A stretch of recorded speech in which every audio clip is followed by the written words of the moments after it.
আসলে মই আপোনালোকে জানে সৰ্বভাৰতীয় সংযুক্ত গণতান্ত্ৰিক মৰ্চাৰ মই অতি পুৰণা কৰ্মী 2005 চনৰ পৰা সৃষ্টিৰ পৰাই আছোঁ আৰু বেসিক্যালি মই ইউথৰ দায়িত্বত আছিলোঁ কিছু বছৰ পৰৱৰ্তী প্ৰায় 12 বছৰমান কাল মই পাৰ্টিৰ সংগঠনৰ দায়িত্বত আছোঁ এই সংগঠনৰ দায়িত্বত থাকি মই যিমান ইলেকশ্যন পঞ্চায়ত নিৰ্বাচন লোকসভা নিৰ্বাচন বিধানসভা নিৰ্বাচন কৰিছোঁ কিন্তু মোৰ নেতৃত্বত এইবাৰৰ নিৰ্বাচন ব্যাপকভাৱে পৰাজয় হৈছে পাৰ্টিৰ যথেষ্টখিনি কম ভোট দিছে ৰাজ্যে যথেষ্ট প্ৰত্যাখ্যান কৰিছে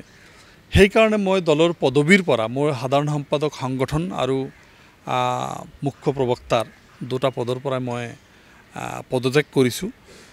যাতে দল হয়তো ফ্যাক্ট ফাইন্ডিং কমিটি হ'ব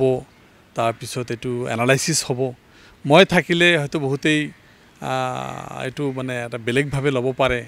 মোৰ বিৰুদ্ধে ক্ৰিটিসাইজ কমকে কৰিব পাৰে সেইকাৰণে মই ভাবিছোঁ যে মই এই পদত থকাৰ নৈতিক অধিকাৰ নাই পাৰ্টিৰ মোৰাল ৰেসপন্সিবিলিটি লৈ নৈতিক অধিকাৰ স্বীকাৰ কৰি মই পদত্যাগ কৰিছোঁ সক এইবিলাক কথা মিডিয়াত আমিও শুনিছোঁ কোনো ধৰণৰ কংগ্ৰেছৰ মানুহৰ লগত মোৰ যোগাযোগ হোৱা নাই ময়ো কৰা নাই তেখেতেও কৰা নাই কোনো ধৰণৰ এইবিলাক কথা প্ৰশ্নই নুঠে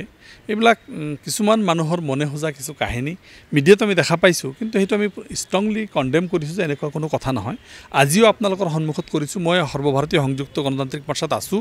মই মৌলানা বদৰুদ্দিন আজমল সাহেবৰ লগত আছোঁ কিন্তু কথাটো হ'ল যে মোৰ যিখিনি ৰেসপন্সিবিলিটি পাৰ্টি এটা হাৰিছে কোনোবাই দায়িত্ব ল'ব লাগিব এই বিপৰ্যয়ৰ দায়িত্বটো কোনোবাই ল'ব লাগিব সৰ্বভাৰতীয় সংযুক্ত গণতান্ত্ৰিক মৰ্চাত যেহেতু মই এই দলৰ মানে সন্মুখৰ পৰা নেতৃত্ব দিছোঁ সন্মুখৰ পৰা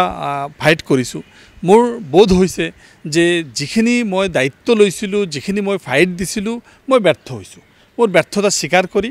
আৰু এই পৰাজয়ৰ নৈতিক দায়িত্ব স্বীকাৰ কৰি মই পদত্যাগ কৰিছোঁ দলৰ পৰা পদত্যাগ কৰা চাওক মইতো এই মুহূৰ্তত মই সভাপতিত্ব ক'ব নোৱাৰিম যে আপুনি পদত্যাগ কৰক তো এতিয়া কথা কোনে ৰেসপন্সিবিলিটি ল'ব কোনে ৰেসপন্সিবিলিটি নল'ব এটা বেলেগ কথা মই ফিল কৰিছোঁ মোৰ অন্তৰাত্মাই কৈছে যে তুমি ব্যৰ্থ হৈছা তোমাৰ যি দায়িত্ব আছিল সেই দায়িত্ব তুমি পালন কৰিব পৰা নাই মই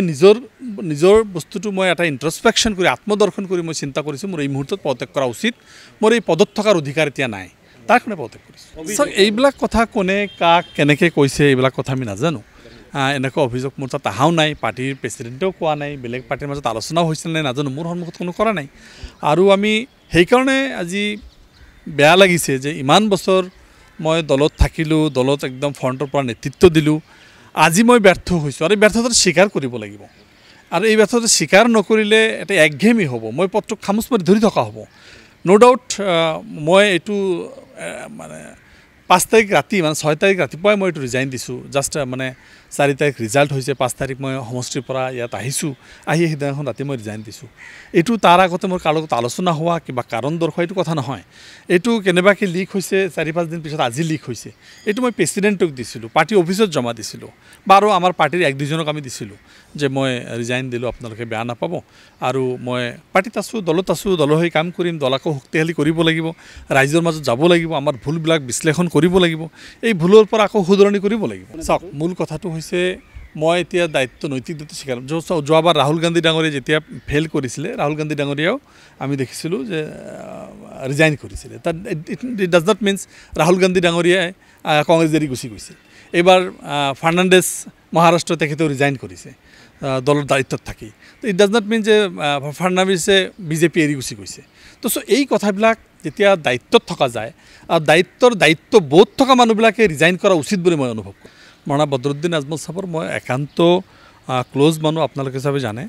আৰু মোৰ সমষ্টিত যোৱা 3টা লোকসভা নিৰ্বাচনত মই মোৰ সমষ্টিৰ পৰা বদৰুদ্দিন আজমল সাহেবক হাইয়েষ্ট ভোট দিছোঁ যোৱা 3টা পাৰ্লামেণ্টাৰী ইলেকশ্যনতে মই হাইয়েষ্ট ভোট দিছোঁ মোৰ সময়তো মই 1,36,000 ভোট পাইছোঁ দ্যাট মিনছ প্ৰায় 70-78,000 ভোটত মই জিকিছোঁ তো ইট ৱাজ বিগ বেলেঞ্চ কিন্তু এইবাৰ কিয় মই মাত্ৰ 40,000 ওচৰা-ওচৰি ভোট পালোঁ এইটোতো এটা বিশ্লেষণৰ বিষয় যে গোটেই ভাৰতবৰ্ষতে মুছলিম মানুহখিনি মোদী ডাঙৰীয়াক মানে পাৱাৰৰ পৰা আঁতৰোৱাৰ কাৰণে বিজেপিক উচ্ছেদ কৰাৰ স্বাৰ্থত গোটেই 78% মুছলমান মানুহে এইবাৰ কংগ্ৰেছক ভোট দিছে আৰু আদাৰ্ছ সহযোগী পাৰ্টিবিলাক দিছে 78% মুছলিম মানুহে এইবাৰ কংগ্ৰেছক ভোট দিছে তো এইবাৰ প্ৰ' কংগ্ৰেছ এটা হাৱা আছিল তেখেতসকলে কিছু বস্তু নেক্সাছ আমাৰ লগত বিজেপিৰ নেক্সাছ আছে বুলি এই কথাটো প্ৰতিষ্ঠা কৰিবলৈ সক্ষম হৈছে এনেকুৱা কিছু কাৰণত এইবিলাক হৈছে সেনেকুৱা কোনো কথা নহয় এটা ফোন ৰেকৰ্ডিং মেটাৰ লৈ এটা ফোন ৰেকৰ্ডিঙৰ বিষয় লৈ কিছুমান কংগ্ৰেছী মানুহক লগত লৈ মিটিং কৰাৰ কাৰণে আমি দুজনক শোকজ কৰিছোঁ আৰু ইয়াত অন্তকলৰ কোনো স্থান ইয়াত নাই আপোনাৰ আগতেও দেখিছে UDF-ত কোনো অন্তকলৰ নহয় আমি সকলোৱে একেলগে আছোঁ এটা টিম হিচাপত কাম কৰি আছোঁ মোৰ এই ৰিজাইনটোক লৈ ইমান চিৰিয়াছ হৈছে বিভিন্ন মতামত দি আছে কিন্তু মইতো মৰাল ৰেছপন্সিবিলিটি লৈ কৰিছোঁ নৈতিক দায়িত্ব স্বীকাৰ কৰিহে কৰিছোঁ দলপথে যোৱা নাই দলপথে নাযাওঁ জনতাৰ যিটো জনাদেশ সেইটো আমি স্বীকাৰ কৰি লৈছোঁ পাব্লিক মেণ্ডেটটো আমি এডমিট কৰিছোঁ এইটোক আমি অপ'জ নকৰোঁ পাব্লিকে যেতিয়া আমাক দূৰত ৰাখিছে ন' ডাউট আমাৰ কিবা ভুল হৈছে আৰু সেই গোটেই ভুলখিনি খৰচি মাৰি আলোচনা কৰাৰ স্বাৰ্থত মই যদি নিজে অৰ্গেনাইজেশ্যনৰ দায়িত্বত থাকি যদি মই বিচাৰি থাকোঁ তেতিয়াহ'লে নহ'ব সেইকাৰণে মই যেতিয়া পদবীৰ পৰা নাথাকিম আৰু যিখিনিয়ে কৰিব তেখেতসকলে যদি মই লগত থাকি পদবীত আছোঁ তেতিয়াহ'লে কিন্তু মোৰ বিষয়ে কথাবিলাক নোলাব মই ভাবোঁ মোক দূৰত ৰাখি বা মোৰ আঁতৰাই ৰাখি বা মোক লগত ৰাখি কিন্তু পদত নাৰাখি লওক তেতিয়াহ'লে সঁচা কথাবিলাক আৰু ভালকৈ ওলাব তাৰ স্বাৰ্থত কৰিছোঁ চাওক এইটো ব্যক্তিগতভাৱে কাৰো ওপৰত কোনো খং নাই মিছমেনেজ আমি কাকো এইটো ব্যক্তিগতভাৱে দোষাৰোপ কৰিব নোখোজোঁ সেইবিলাক কথা আমাৰ যেতিয়া ফেক্ট ফাইণ্ডিং টিম বহিব তেতিয়া আলোচনা হ'ব চাওক আমিতো আমাৰ অৱস্থা ভাল হৈ থকা নাই কিছুদিন আগত কংগ্ৰেছে যেতিয়া ছাৰ্ভে চলাইছিল তেতিয়া তেখেতসকলৰ ছাৰ্ভেটো আমাৰ ভাল ওলোৱা নাছিল কিন্তু আমি যেনেকৈ ইফৰ্ট দিব লাগিছিল কৰ্মীসকলে নেতাসকলে সেই ইফৰ্ট দিয়াত ক'ৰবাত ব্যৰ্থ হ'লোঁ এই কথাটো স্পষ্ট নহ'লে ইমান ডাঙৰ এটা ইৰ'জন নহ'লহেঁতেন আৰু এই ইৰ'জনটো কিন্তু ফাইণ্ড আউট কৰিব লাগে কেইবাজনো আছে আমাৰ আশৰাফুল আছে আমাৰ হাফিজ ৰফিক আছে আমাৰ শামছুল হুদা আছে হাফিজ বশিৰ সাহেব আছে নিজানুৰ আছে নজৰুল আছে মই আছোঁ ডেট মিনছ হিউজ লিডাৰশ্বিপ তাত আছে তো যথেষ্টখিনি বিধায়ক আমাৰ মাজত আছে তাৰপিছতো ইমান চৰম বিপৰ্যয় পাব্লিকে আমাক ক'ৰবাত নহয় ক'ৰবাত বেয়া পাইছে সেইকাৰণে আমাক কিন্তু তেখেতসকলে ভোটৰ পৰা দূৰত ৰাখিছে আমাৰ কাৰণে এটা লেচন দিছে you are not in right path হয়তো তোমালোকে ভাল পথত থকা নাই আমাক সেই মেছেজটো কিন্তু দিছে ইয়াৰ পৰা যদি আমি শিক্ষা নলওঁ ইয়াৰ পৰা যদি আমি বুজি নুঠোঁ তেতিয়াহ'লে আমাৰ কাৰণে ভাল নহ'ব এইটোত কিন্তু বহুত পৰিমাণে কংগ্ৰেছে ছাকচেছ হৈছে তেখেতসকলে 22টা ভোট বিক্ৰী কৰিও UDF-ক দোষাৰোপ কৰিব বিচাৰিছে ৰাজ্যসভাতো তেখেতসকলে একেই কাম কৰিছে মানে এলায়েন্সটো ভাঙি দি তেখেতে একেটাই কাম কৰিছে তেখেতসকলৰ কাৰ্যকৰী সভাপতিৰ পৰা 4-5জন 7জন 8জন বিধায়ক দল এৰি গুচি গৈছে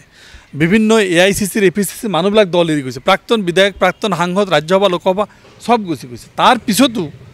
ক'ৰবাত নহয় ক'ৰবাত তেখেতসকলে ইষ্টাব্লিছ কৰিবলৈ সক্ষম হৈছে যে আমাৰ লগত বিজেপিৰ নেক্সাছ আছে এই কথাত ক'ৰবাত নহয় ক'ৰবাত ছাকচেছ হৈছে সেইটো হ'ব পাৰে ওৱান অফ দ্য কজ মই না নকৰোঁ